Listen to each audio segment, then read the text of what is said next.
You know, just about every single coaching video out there on the topic of protein, or YouTube videos for that matter, you're going to see the topic around how much protein you consume. When this topic gets raised, the majority of people cite the scientific studies that shows that around 0.75 to 1 gram of protein per body weight is sufficient enough to build muscle.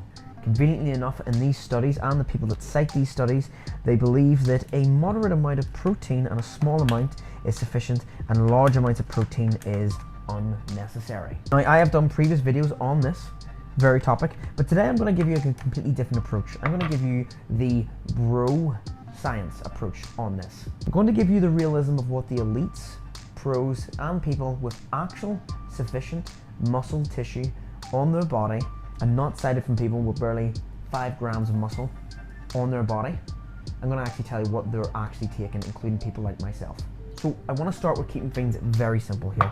Everyone knows a base level of protein is required to A, maintain muscle mass, and B, to be able to provide the body enough cells to be able to put on muscle in the first place.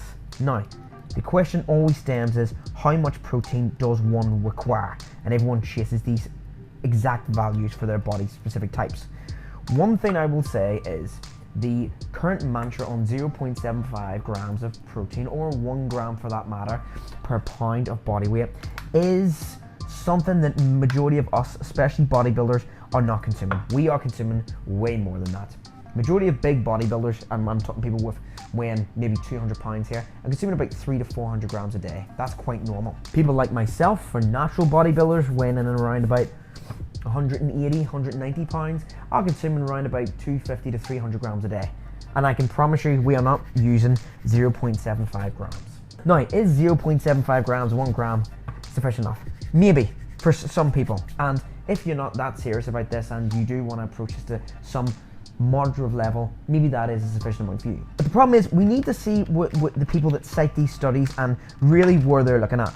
You see, if you focus your whole entire hour towards the scientific approach to bodybuilding or building muscle and what the studies show, the majority, unfortunately, the reality is the majority of these studies cited, or the people that cite them, have no muscle. Now, this goes back to the problem of authority. Feeling that you cannot have an opinion on a certain subject because you're not at an authoritative level, or someone that's not scientifically researched this topic.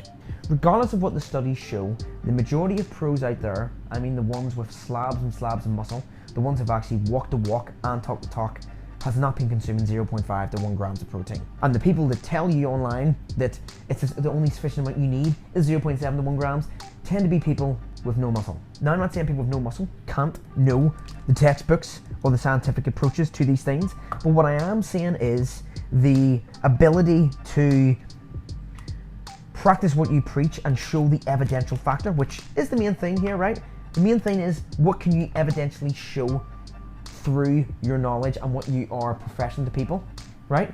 If I'm telling you that, say, bench press is the best exercise, but yet I never do bench press in my life and I built a chest through other things, it's not honest to what I'm feeding you in terms of information. The point of this video is, just because someone says in a study doesn't necessarily mean that you need to concede to that factor. Sometimes the hands-on approach of people that's been in the field for many years and what they found works for them may be actually the best approach for you. It doesn't mean that I believe that you should be consuming an enormous amount of protein, but I do believe that you should aim for large amounts, more than the sort of small moderate amount, because it's much more sufficient to the body and more beneficial if you aim for the higher level opposed to settling for the medium level. Because that medium level may not be sufficient enough, and you may have wasted months and months of training where you have not given your body sufficient amount of protein to be able to actually generate the muscle in the first place. So that's just a quick reminder on the topic of protein. You're gonna see it, especially in the new year, more and more people talking about protein. It's a terrible word.